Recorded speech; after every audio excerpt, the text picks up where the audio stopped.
So, as you know, Jacob Rees-Mogg recently released a book all about the Victorians, and it hasn't gone well.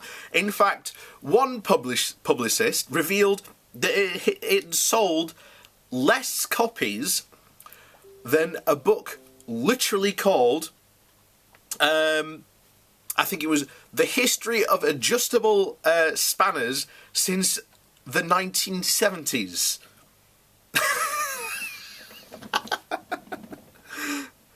So, this comes from the New Statesman, but it's Jacob Rees-Mogg's Horrible Histories. The Tory MP's celebration of the Victorian age is plodding, laborious, humourless and barely readable. Okay, so in this book, the leading Conservative backbench MP, Brexiteer Jacob Rees-Mogg, celebrates the Victorian age as a period of moral certainty, of success, and above all, an age of faith. Sadly, however, he laments that society these days has so little faith in anything. We live in an age of cynicism and denial, of moral relativism. Our faith in our country undermined by belief that all we can do is manage decline. What we need to do is rediscover the Victorians, the self-confidence of moral authority. To say that this is a selective reading of Victorian attitudes would be an understatement of huge proportions. You only need read Matthew Arnold's Dover Beach or Rudyard Kipling's Recensional to realise that doubt, anxiety and pessimism were about the future were just as prevalent. Much of the blame for what Rees-Mogg sees as our current disdain for the Victorians he lays at the feet of Leighton Zachary, who is denounced in pretty much every chapter for the sour, long, withdrawing wine of debunking biographies in his book Eminent Victorians, his sneers, his horrible and selfish genius, his unfairness and the disagreeable nature of his jeering. I doubt whether Statchley is much read these days, but Rees-Mogg's diatribes will, one hopes, send readers rushing to purchase Eminent Victorians, and many perhaps leading to something of a revival. Confounding such scepticism, the Victorians, Rees-Mogg declares, can show us how to recover our belief in ourselves. The British today have more opportunity than the Victorians did to be successful. But they are, he writes, paralysed by the forces of stagnation, trepidation and hesitation. By studying the Victorians, we can overcome all this as a model for emulation in the 21st century. Rees-Mogg offers 12 individuals, all of them patriotic, hard-working. These figures, he says, with a sideways swipe at David Cameron, he's not adverse to a bit of sneering himself. They were, he insists, in defence of all evidence to the contrary, untroubled by self-doubt, and we know what was the right thing to do. It will not escape readers' attention that all bar one of his subjects are men, leaving aside Queen Victoria, who achieved her position and such influence as she wielded merely by the virtue of heredity. Women appear in this book only as wives and mothers. Victoria herself described as a wife and a mother. And it is Albert who is credited with the creation of modern constitutional monarchy. The acknowledgements include 4 women who typed up my words from an earlier dictation or manuscript, or assisted with some of the initial research, as well as my wife Helena, who kindly looked after their 6 children, and of course Nanny, who is not dignified unnecessarily with a name. Starchley included women, Florence Nightingale among the 4 subjects of his eminent Victorians, but clearly she wasn't important enough to be covered in Jacob's book. What we have instead are politicians, augmented by a handful of other men who contributed in one way or another to the world of politics, whether providing the interior design of the new Palace of Westminster, August Pin, or by making an exhibit, making the exhibit the nature and workings of the British Constitution, A.V. Dicey, or administrating and securing the British Empire and its dependencies, General Napier, William Seelman, and General Gordon. This is the view from inside the Westminster bubble. The people who matter are prime ministers, 4 of them in this book, and those who serve them in one way or another. The most glaringly obvious omissions are, however, there are no scientists, not even Darwin, no artists, no engineers, no trade unionists, no educators, no sociologists, no explorers, no writers, no poets, no mention of doctors or people who led pioneering research, or not even prominent feminists from the period. None of our figures, Jacob Rees-Mogg hardly needs to add, was a socialist, alarmingly to cut back prosperity for all in the hopes of a quest of a phony equality. But then the working class is entirely absent from this book, except an object of upper-class philanthropy and the benevolence of politicians. Significant figures of the left, such as Chartist leader Fergus O'Connor, are not even mentioned.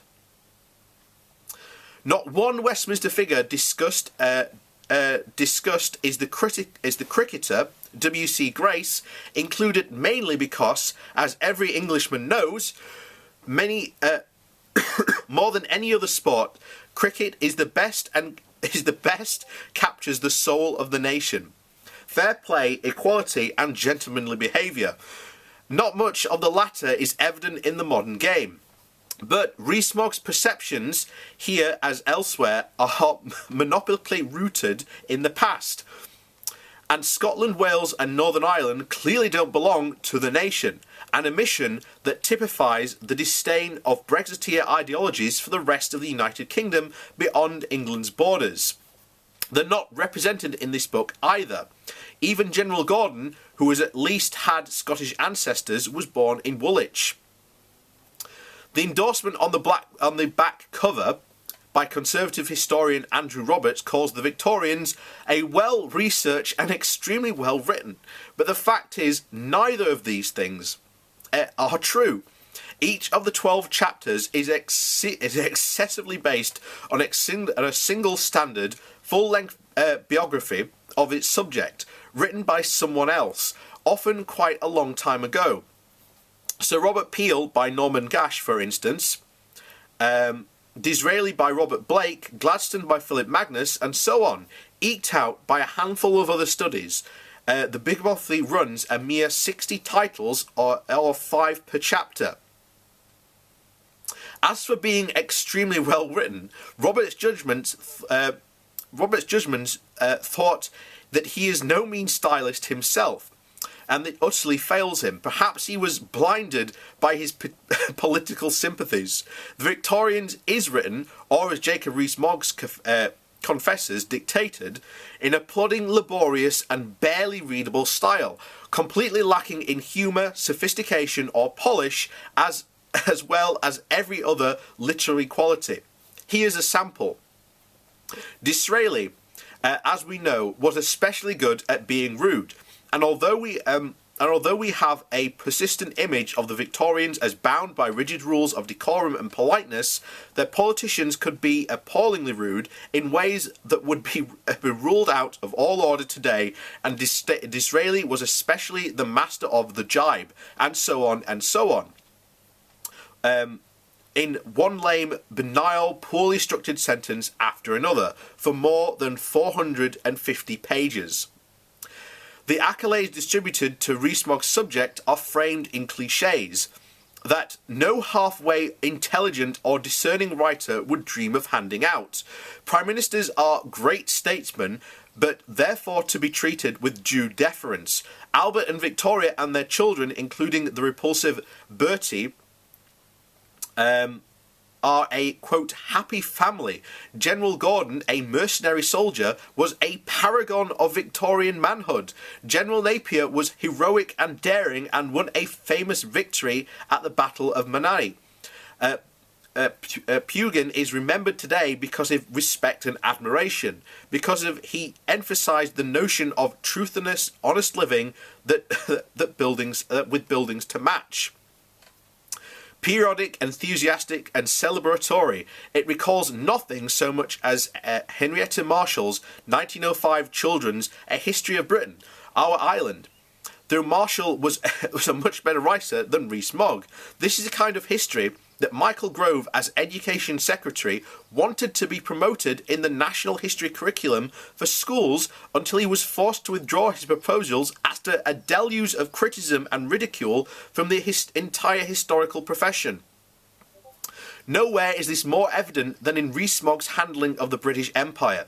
General Gordon believed that spreading British civilization was an eccentric good in its own right. Prince Albert had a global vision to spread civilization. The principles by which the British Empire were governed were, quote, founded on morality. Napier went far beyond his orders he was given when he annexed the Indian province of Sindhi. But this was because he felt a moral imperative to rescue its inhabitants from the squalor and feudalism under which they languished. The British administrator, William Sleeveden, devoted himself to eradicating the numerous rituals of the Thuggee cult, who supposedly organised attacks on travellers and are described in obsessive detail. Sleeman melted out the justice wrought at the edges, but we should not smear him by criticising his actions, even though modern historical scholarship, which Rees-Mogg mentions only to dismiss without any consideration of the evidence, regards the Thuggees as a mythical concept devised by the British Raj to justify the harsh repression and mundane acts of brutality, along with the abolition of the sutti, I think that's how you say it, the Indian practice of widows immolating themselves on the funeral pyres of their late husbands, and the suppression of the slave trade. And the campaign against the Thuggee demonstrates, in Rees-Mogg's view, the essential benevolence of Victorian imperialism and spread of British civilization to blighted parts of the globe. This kind of the colonial nostalgia exerts a baleful influence over the minds of Brexiteers today, who view the prospect of a global Britain, illusionary though it is, as a kind of resurrection of the imperial glories of the Victorian era. And we've talked about this before, and people say that that's not true, but time and time again we come up with multiple examples of this being true. So naturally the darker side of the British imperialism is glossed over, silently or not mentioned at all. Palmerston launched the Opium Wars against China to uphold the sacred principle of free trade with the vast Asian market. The wanton destruction of the old summer palace by an Anglo-French expedition near Bengali, I think it was, in 1806 was carried out by the French indiscriminately and in the undisputed manner, while the British behaved coolly and carried out their orders systematically.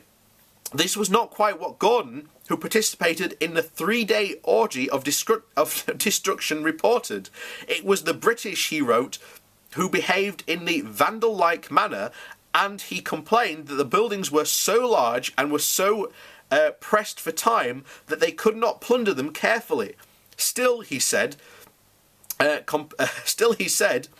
we got upwards of £48 a piece of prize money. I have done well. There is no mention of the catastrophic famines that occurred in India following the changes in land usage enforced by the British taxation system, the 2 million deaths in 1860 to 61, the 6 million in the 1870s, and another 5 million in the 1896 to 97. No mention of the sacking and looting of Benin in 1897. No mention of the pacification of Burma in 1886. No mention of sending of huge numbers of Indians to other parts of the empire towards the end of the century as indentured labourers working under restrictions not dissimilar of those to slavery. Here, as elsewhere, Rees-Mogg picks out what source material only those aspects of his subjects' lives that help him grind his political axe. Peel, for example, is described as a self-made man, though few paragraphs later we are informed that he was born into a world of considerable wealth. Peel's first parliamentary seat, too, was a rotten borough, one of which of only 24 voters effectively controlled by his patron, the future Duke of Wellington. Peel says Rees-Mogg says was concerned to improve the working conditions of the industrial poor, but in this account, these were created by self-interested trade unions that enforced restrictive practices and undermine the free organisation of capital. Grasping and exploitive capitalist employers were not to blame then, Mogg says. Peel pushed through the repeal of the Corn Laws to advance the prosperity of factory workers by offering cheaper bread, though this was not the real reason at all. The repeal in 1846 was a response to the Irish famine, in which more than 1 million people died, partly as a result of the restrictions on grain imports caused by the Corn Laws in the first place. Palmerston appears as a foreign secretary who urged Britain not to tie herself as an unnecessary appendage to the policy of another government. A principle the Brexiteer Rees-Mogg declares provides an excellent basis for Britain's foreign policy today. Clearly, Palmerston was not one to take any nonsense from Johnny Foreigner. When the Jewish merchant Don Pacifico, who was British by virtue of having been born in Gibraltar, had his house in Athens vandalised in anti-Semitic disturbance, he appealed to the British government for help. In a lengthy speech delivered in 1850, quoted approvingly by Rees-Mogg, Palmerston declared that any British citizen anywhere should be protected by the British government. Palmerston instituted a naval blockade of Greece until the issue was resolved. If Pacifico, a long-time consular representative of Portugal, who had never been a resident in Britain, there was a similar situation today. It's hard to see the British government bothering at all about his fate. The Victorians is hopelessly inadequate as history, but it is also too badly written, too pompous, and too cliché-ridden in every sense to serve as any real purpose as providing any real kind of historical justification for Brexit. What's most striking about the book is the naively and simple-mindedness qualities shared by the Brexiteers in full measure as they declare that nothing could be easier than leaving the European Union. They promise a glorious economic future that is never going to materialise because Britain's relationship with its major trading partner, the EU, would become dramatically more disadvantageous after Brexit. The lack of relativism is nowhere more evident than in Jacob Rees-Mogg's paean for praise for the constitutional theorist A.V. Darcy, who advocated the use of referendums as a means for ensuring political stability by providing a safety net when the party system could not handle an issue. The past 3 years have shown the exact opposite. The 2016 vote has created a situation in which the British political class and the constitutional system is in complete meltdown. It is clear that the party system, as we have inherited as its complexity is incapable of handling the issue. Perhaps it's time to listen to Dicey after all then and hold another referendum on Brexit. So that's the review of Jacob Rees-Mogg, and there are even more out there. I'm trying to remember his name. There's a historian who did a review on it, and he basically called it the worst history book he has ever read. But there you go. But it's not surprising that once again we see Brexiteers cherry-picking history to suit history as it would try to suit them. And as we've said before on this channel, all these Brexiteers are trying to champion historical attitudes that would not fly today. As was said then, you had someone who, Britain instituted a blockade of another country, a naval blockade of another country. No way would Britain do that today at all. Not only that, but to gloss over, as was said in the book, the many other important historical figures, because, as they say, they're not politically convenient and not politically aligned with Jacob, so of course he doesn't mention them. And the atrocities that the British Empire caused. That's a complete disingenuous regarding of history. So is it any wonder that we have these Brexiteers pining nostalgically for the return of empire? It is terrifying. It is generally terrifying.